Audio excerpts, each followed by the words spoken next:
दोस्तों हाय, आप कैसे? उम्मीद करता हूँ आप सभी अच्छे से होंगे। आज मैं लेकर आया हूँ बंगाल में वोटिंग पैटर्न ने क्या कहता है। लोकसभा के मुकाबले विधानसभा में बीजेपी का वोट शेयर घटता है, टीएमसी का बढ़ता है, लेकिन वोटिंग में 1.5% की कमी दीदी के लिए चिंता की बात है। मैं आपका दोस्त तकमीर अहमद। आज हम बात करने चल रहे हैं कि बंगाल में 8 चरणों के चुनाव पूरे तरीके से समाप्त हो चुके हैं। अब 2 मई का रिजल्ट आएगा, उसके पहले कुछ हम लोग विश्लेषण करते हैं कि क्या होने वाला, वहाँ पे क्या हो सकता है। पश्चिम बंगाल में अंतिम चरण का चुनावी रण खत्म होने के साथ एग्जिट पोल आ चुके हैं। 9 में से 5 एग्जिट पोल इशारा कर रहे हैं कि बंगाल में ममता सरकार वापसी कर रही है, लेकिन 3 सर्वे में भाजपा बहुमत के 146 के आंकड़े को पार करती दिख रही है। सभी एग्जिट पोल के औसत यानी पोल ऑफ पोल्स में टीएमसी भाजपा से थोड़ा आगे दिखाई पड़ती है, लेकिन भाजपा उसे बहुमत से रोकती भी दिख रही है। पोल ऑफ पोल्स के मुताबिक टीएमसी को 143 सीट और बीजेपी को 138 सीट मिलती दिख रही है।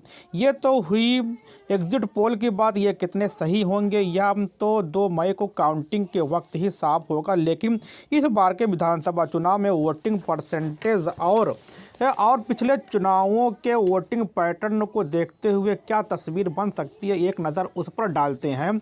तो अब देखिए, इसमें क्या कहता है कि वोटिंग परसेंटेज में थोड़ी कमी, लेकिन टीएमसी को भारी नुकसान हो सकता है। जो 1.5% की जो 2016 के मुकाबले 2021 में बंगाल में जो विधानसभा चुनाव हुआ 1.5% की वोट में कमी है। इसमें लोग क्या कहते हैं, 8 में कि राज्य में 8 चरणों में हुए चुनाव में चुनाव आयोग के लेटेस्ट आंकड़ों के मुताबिक 81.558, ये आपको याद करना है कि याद रहना है कि इस बार कितनी वोटिंग हुई है बंगाल में। पूरी जो वोटिंग हुई है 8 चरणों में 81.59% वोटिंग हुई है, जबकि अब बात कर रहे हैं 2016, जबकि 2016 के विधानसभा चुनाव में मतदान प्रतिशत का आंकड़ा 83.2% था, जो 2016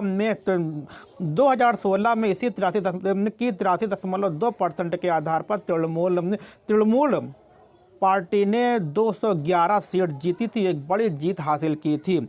2021 में 2016 के असेंबली इलेक्शन के मुकाबले वोटिंग परसेंटेज में करीब 1.5% की कमी है, जो टीएमसी के लिए चिंता की बात है, क्योंकि बंगाल में जिस तरह हर सीट पर कांटे की लड़ाई दिख रही थी, उसमें 1.5% का फर्क काफ़ी सीटों का अंतर पैदा कर सकता है।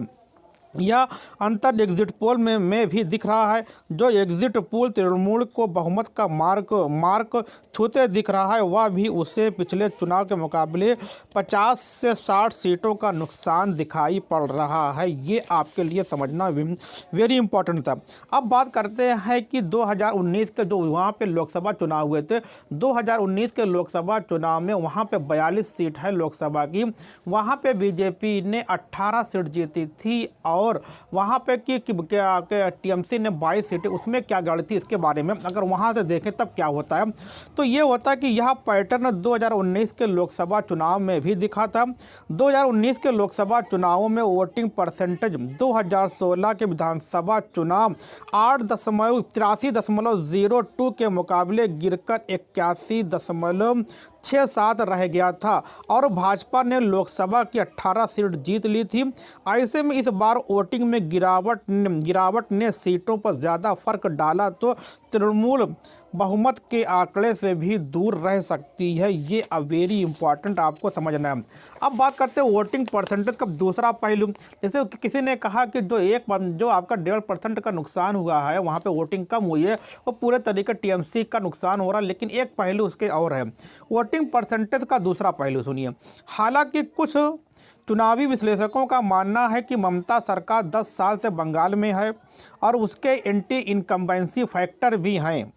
ऐसे में ज़्यादा वोटिंग उन्हें नुकसान भी पहुंचा सकती थी, क्योंकि बढ़ा हुआ वोटिंग परसेंटेज ज़्यादातर की सत्ता के खिलाफ ही जाता है। बंगाल में पिछले की चुनावों से वोटिंग परसेंटेज 1% के अंतर के साथ ऐसा ही रहा है।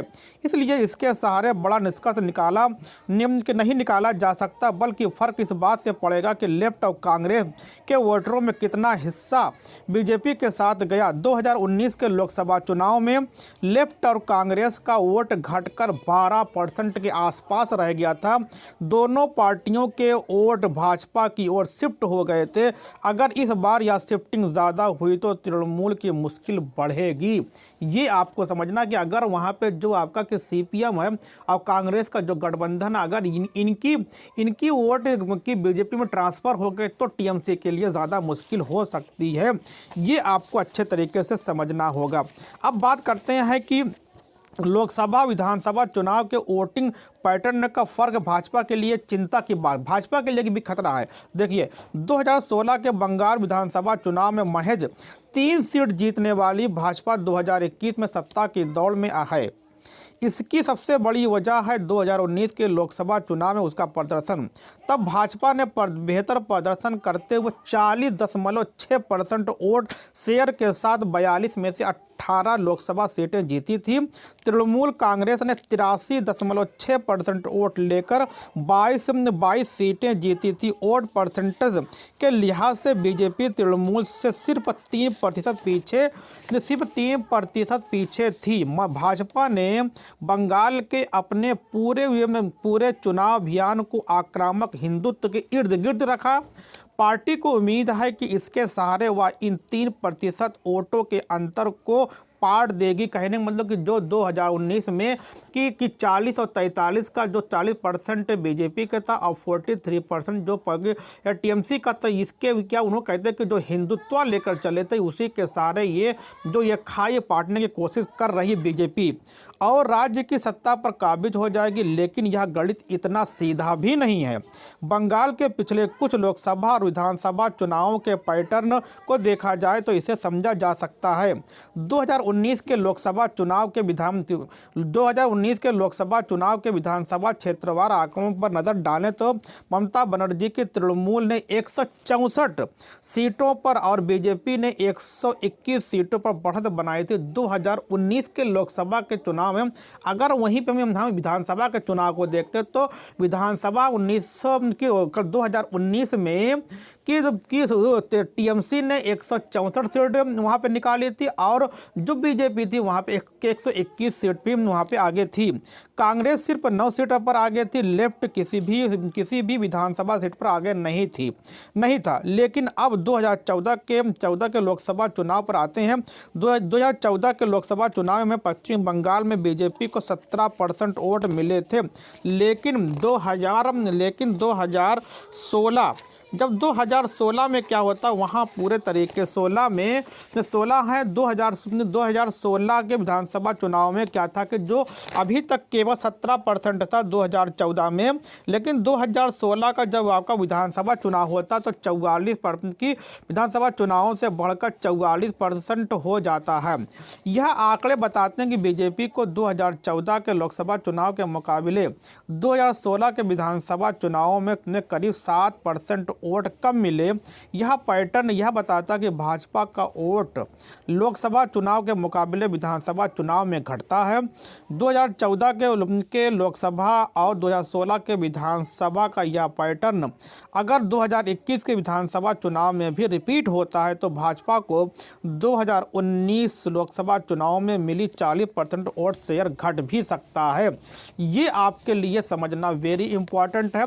अब बात करना कि सत्ता में आने के लिए भाजपा को यह पैटर्न तोड़ना, जो 3% का अंतर था उसको तोड़ना होगा। जैसे भाजपा को अगर सत्ता पानी है तो उसे यह पैटर्न तोड़ना पड़ेगा और 2019 में मिले वोटों में 3 से 4% की बढ़ोतरी करनी होगी, जबकि अब तक ट्रेंड के मुताबिक विधानसभा चुनाव में उसके वोट घटे हैं। अगर यह भी मान लिया जाए कि भाजपा के वोट इस बार नहीं घटते और वह लोकसभा वाला प्रदर्शन दोहराती है तो भी वह बहुमत से दूर रह जाएगी, क्योंकि 2019 के लोकसभा चुनाव में भाजपा 121 और टीएमसी 164 सीटों विधानसभा सीटों पर आगे थी। ये आपके लिए इम्पोर्टेंट था। अब बात करते हैं कांग्रेस लेफ्ट बनेंगे किंग मेकर। बंगाल का पूरा चुनाव मोदी बनाम दीदी पर केंद्रित रहा है, लेकिन ग्राउंड से आ रही रिपोर्ट और एग्जिट पोल इशारा कर रहे हैं कि हो सकता है कि कांटे की लड़ाई में तृणमूल और भाजपा दोनों बहुमत के आंकड़े से पीछे रह जाए। ऐसे में बंगाल में सबसे कमज़ोर माना जा रहा लेफ्ट कांग्रेस गठबंधन किंग मेकर की भूमिका में आ सकता है। ये इस तरीके का पूरा एक विश्लेषण था, किस तरीके से टीएमसी और किस तरीके से बीजेपी आगे बढ़ती है। अगर ये दोनों आगे नहीं बढ़ते हैं तो आपका कि जो लेफ्ट कांग्रेस का जो गठबंधन है वो किंग मेकर की भूमिका में भी आ सकता है। वेरी इंपॉर्टेंट है। आप इसके हमें अब मैं आपसे फिर कहता हूँ, हमारे चैनल के बीच कि आप लोग सब्सक्राइब कर दीजिए, बेल आइकन को भी प्रेस कर दीजिए। फिर लेकर आते हैं हम फिर 2 तारीख को मिलेंगे कि कौन क्या कि ये हमारा कि जो हमारा एक विश्लेषण था कितना ये कारगर साबित हुआ, कितना पीछे रह गया। ओके, धन्यवाद, फिर मिलते हैं।